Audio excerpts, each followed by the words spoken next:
Pues he revisado como 10 y casi todos lo ganaron. Escasamente uno lo perdió. Casi todos 4 o 5.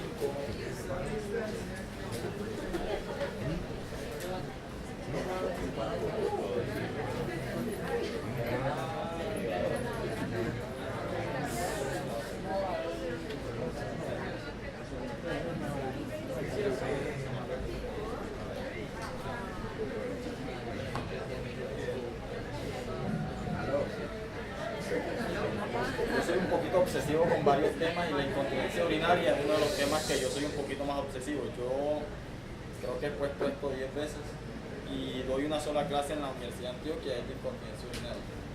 De pronto pregunté un poquito en el examen de eso.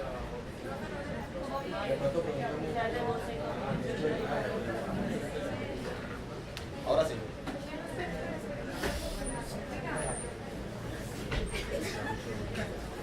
Yo era cuando era residente que puse esto en profano.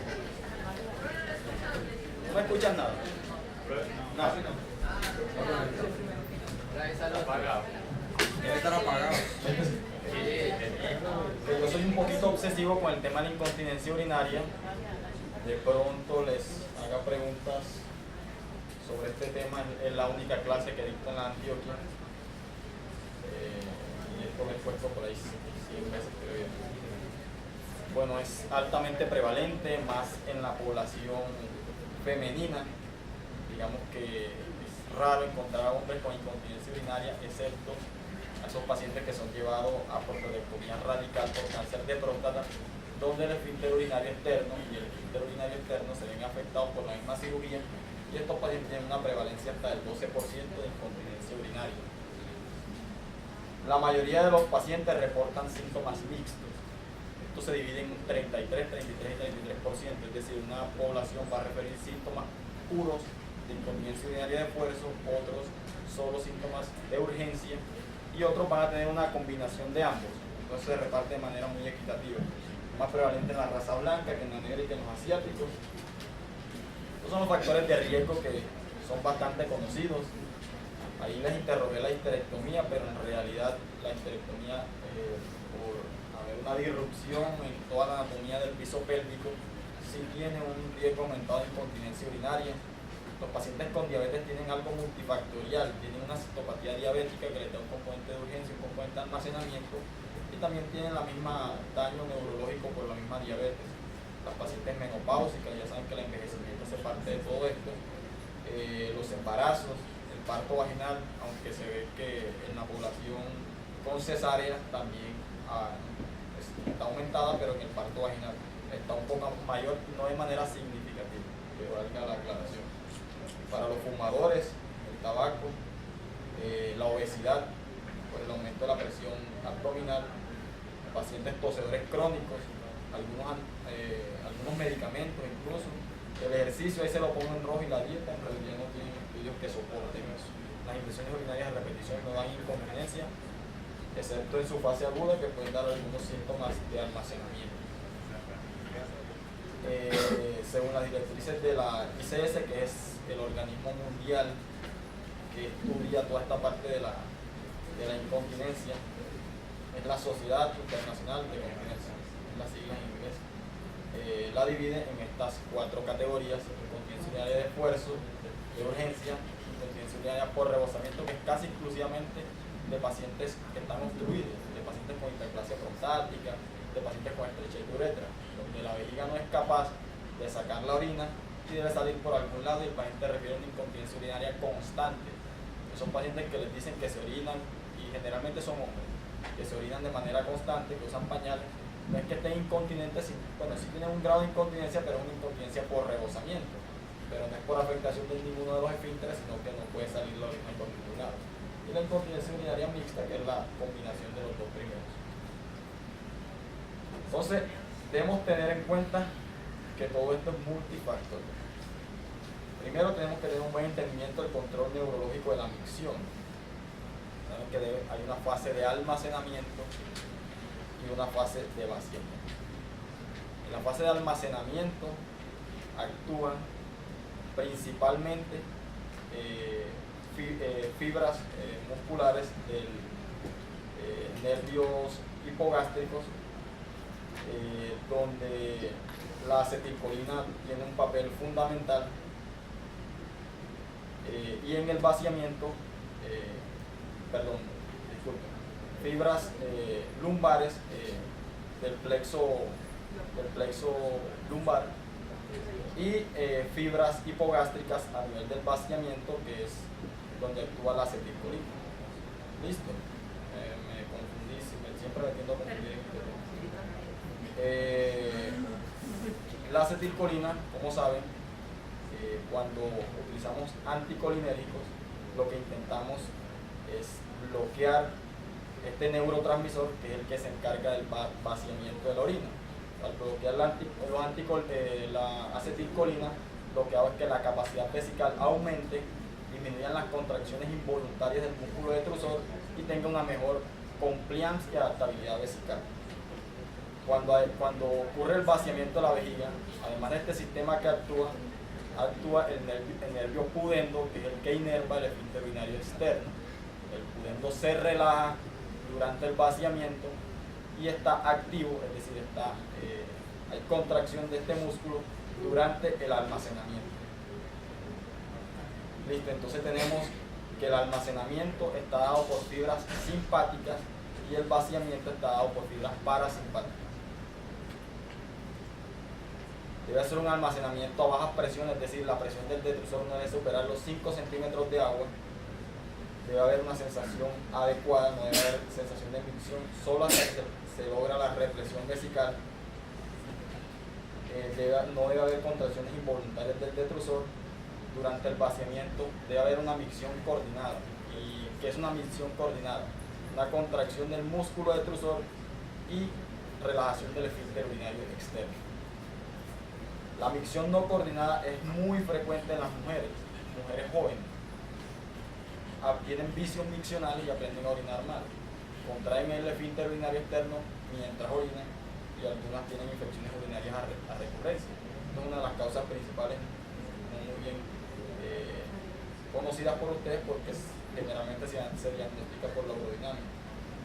Y en pacientes con trauma raquimedular que ocurre exactamente eso, pero ya por una afectación nerviosa.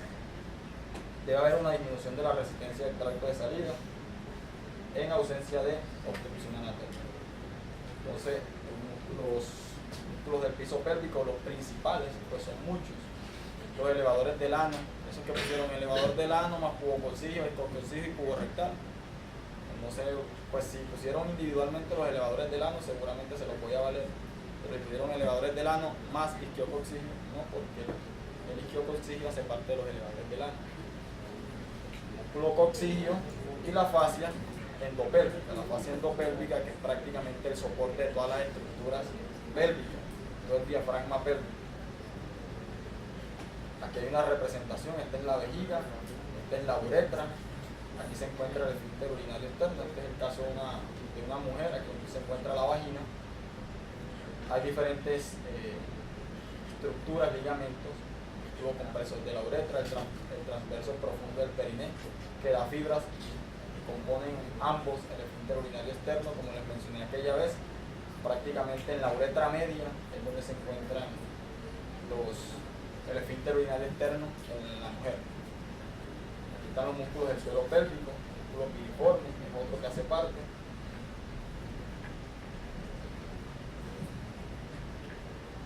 La fascia endopélvica, que es un tejido conectivo que tapiza todas estas estructuras. Digamos que la afectación de la fascia endopélvica, que es todo esto que ustedes ven resaltado en verde, es lo que mantiene los órganos en su lugar, en la pelvis. Se compone de varios ligamentos y varias estructuras. Entonces debe haber un componente central, corteza, cerebro, tallo, el centro continuo de la micción, como su nombre lo indica, se encuentra en el puente. Como les mencioné, fibras simpáticas a nivel de T10, T12 para el almacenamiento y fibras parasimpáticas para el vaciamiento, S2, S3. Quienes me pusieron las raíces del pudendo también se las valgo, da igual pues. Aquí no nadie va a perder. Y la teoría de la transmisión de las presiones, lo que habla sobre el aumento de la presión intraabdominal, que tiene pues aumento sobre la presión de los músculos del suelo pélvico, la vejiga, cambia el ángulo vesíco-uretral y es lo que permite que haya hipermovilidad uretral, y es una de las principales causas de incontinencia urinaria. Lo que les hablaba de la incontinencia urinaria de rebosamiento es una pérdida continua de orina, es un goteo continuo y es porque la vejiga está sobre repletada e intenta salir por algún lado. Estos pacientes con incontinencia urinaria de rebosamiento generalmente tienen un globo escal. Algunos otros casos son por detrusor hiperactivo. Hay que tratar de descomprimir, o sea, eliminar la obstrucción. Si hay una hiperplasia uretral, si hay una hiperplasia endouretral, masas, tumores, algo que esté comprimiendo. Esto también ocurre en embarazadas donde el útero comprime la vejiga. ¿Sí? Otras etiologías, la atrofia vaginal, las fístulas. Esto no es tan infrecuente, pero en pacientes que han sido operadas, ya sea por histerectomías o alguna cirugía pélvica, generalmente por ginecología, las fístulas urogenitales, fístulas uretero-vaginales o vesico-vaginales son causa frecuente de incontinencia urinaria continua. En las mujeres, ellas refieren, doctor, me operaron de una histerectomía y como a los 10 días comencé con incontinencia urinaria. Es una incontinencia urinaria como la que mencionamos anteriormente, es una fístula realmente lo que tiene. O sea, hay una comunicación entre la vía urinaria y la vagina generalmente. Y pacientes pediátricos con ureter ectópico post-esfinteriano, que es una de las causas de incontinencia urinaria en niños. Alteraciones neurológicas, PSB, Parkinson, esclerosis múltiple, tienen vejigas hiperactivas generalmente estos pacientes, y los pacientes con citopatía diabética. La incontinencia urinaria de esfuerzo es de las más estudiadas, de las más conocidas. Hay un aumento de la presión intraabdominal, hay hipermovilidad uretral por un soporte insuficiente de los músculos del suelo pélvico. El músculo pubo-uretral generalmente es el que está músculo pubo-uretral, ligamentos pubo-uretrales generalmente son los que están insuficientes, y lo que intenta la cirugía es aumentar el soporte de la uretra media con una cinta transobturatriz o retropúbica, que es lo que hacemos generalmente. Siempre hay que corregir estas cosas antes de operar a un paciente: la obesidad, la actividad de alto impacto, la tos crónica. Y hay otro tipo de incontinencia, que es una incontinencia más severa, que se conoce como deficiencia intrínseca del esfínter.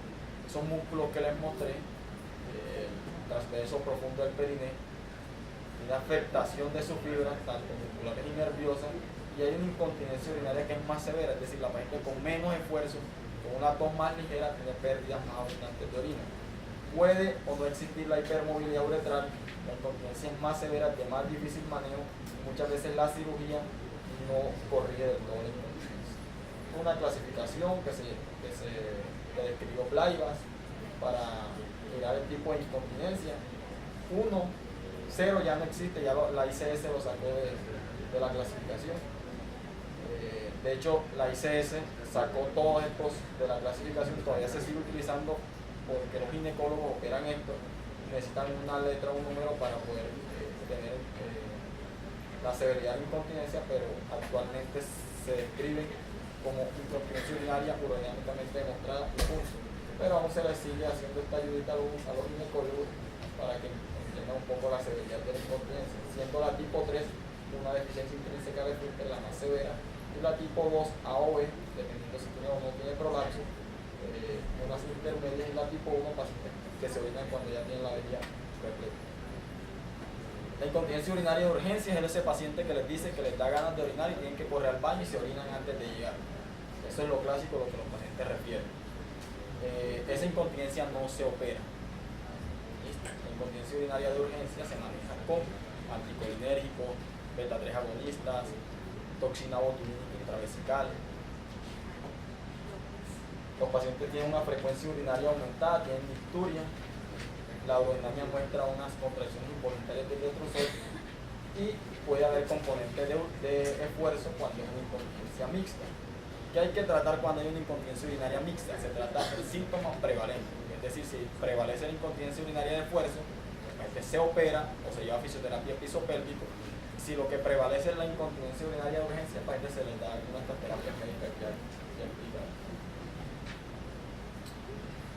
El diagnóstico siempre es clínico, existen algunos test para cuantificar, como el que mencionaron, el Paget test. A veces se utiliza. El test de Bonney, el Quick Test. Aquí hay uno. Esto generalmente se utiliza tratando de simular la cirugía. Uno pone a coser a la paciente simulando lo que va a ser la cinta, lo que va a ser la malla, para ver si corrige o no la incontinencia urinaria. El diario miccional es fundamental en pacientes con incontinencia urinaria de urgencia. Muchos pacientes dicen orinar mucho, pero a veces no es cierto. La micción normal deben ser cada 2 horas aproximadamente, en lo que se está despierto, y en la noche máximo una vez. Siempre descarten infecciones urinarias. Saben que las infecciones urinarias simulan incontinencia urinaria de urgencia. Evaluar por ecografía siempre residuo postmiccional y siempre hacer una urodinamia cuando el paciente va a ser llevado a cirugía o que no mejoren con las terapias convencionales más conservadoras. La urodinamia es, digamos que es prácticamente la que objetiviza la incontinencia urinaria. En urología es la piedra angular del diagnóstico para guiar la terapia. Tiene varios componentes, prácticamente no voy a entrar mucho en eso porque no es de mucho interés para ustedes. Miramos con qué tanta fuerza, con esto que se llama ALPP, que es la fuerza que utiliza el abdomen, la presión vesical mínima para una pérdida urinaria.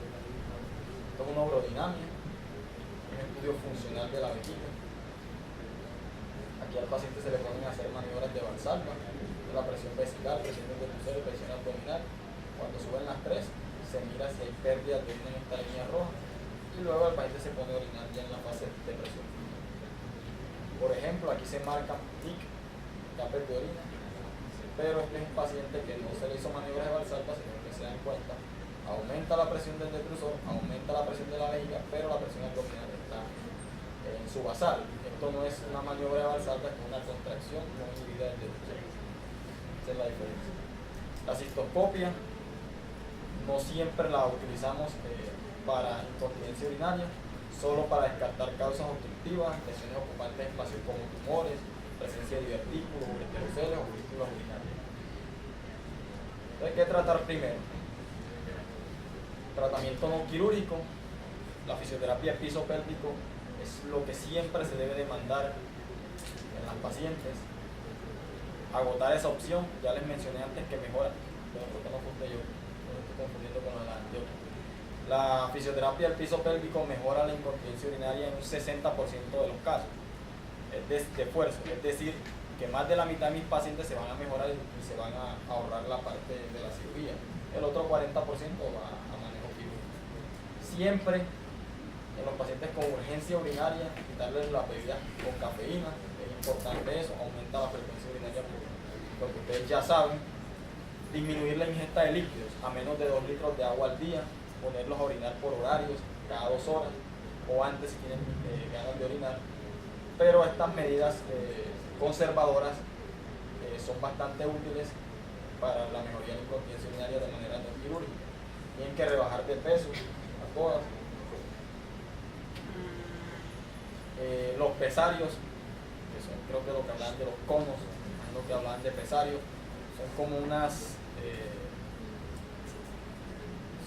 conos, tienen varias formas, son objetos médicos que se colocan dentro de la vagina y de alguna manera hacen compresión de la uretra. Tienen de diferentes formas, hay unas que son circulares, otras que son en forma tienen un soporte uretral, bueno, en fin, se utiliza más en pacientes que no son candidatos a cirugía por comorbilidades médicas.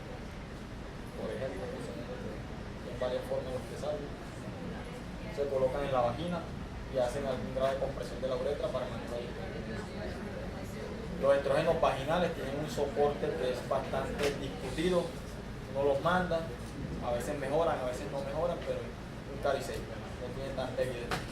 Y estos son todos los antimuscarínicos que hablaron desde que se comenzaron a utilizar, el más viejo, la oxibutina, y afortunadamente todavía existe, con múltiples efectos colaterales, se utiliza más en la población pediátrica.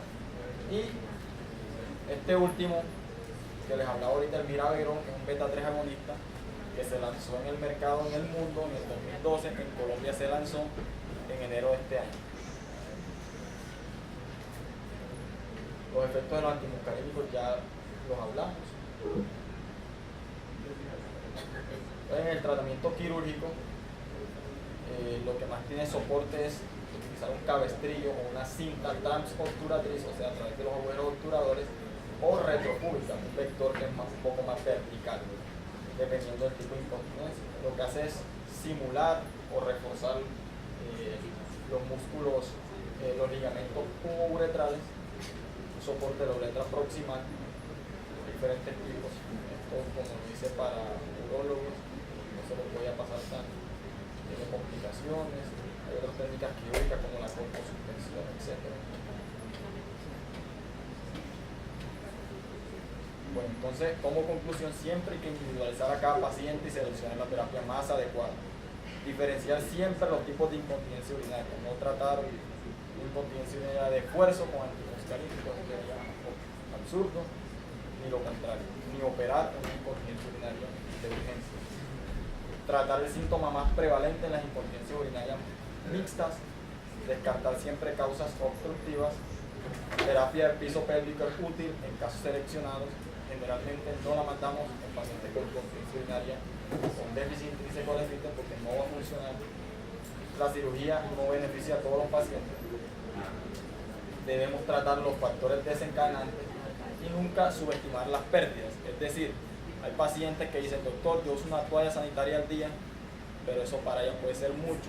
Ustedes saben que el olor amoniacal y la afectación social es lo principal en la incontinencia urinaria. Las mujeres no se quejan tanto por las pérdidas, se quejan por la vergüenza social, por el olor de la orina, huelen a orina a todo momento. Entonces, digamos que esto es lo que tratamos inicialmente, reintegrarla a la vida social, mejorándole su calidad. Es lo que intenta la cirugía y la terapia. Muchas gracias.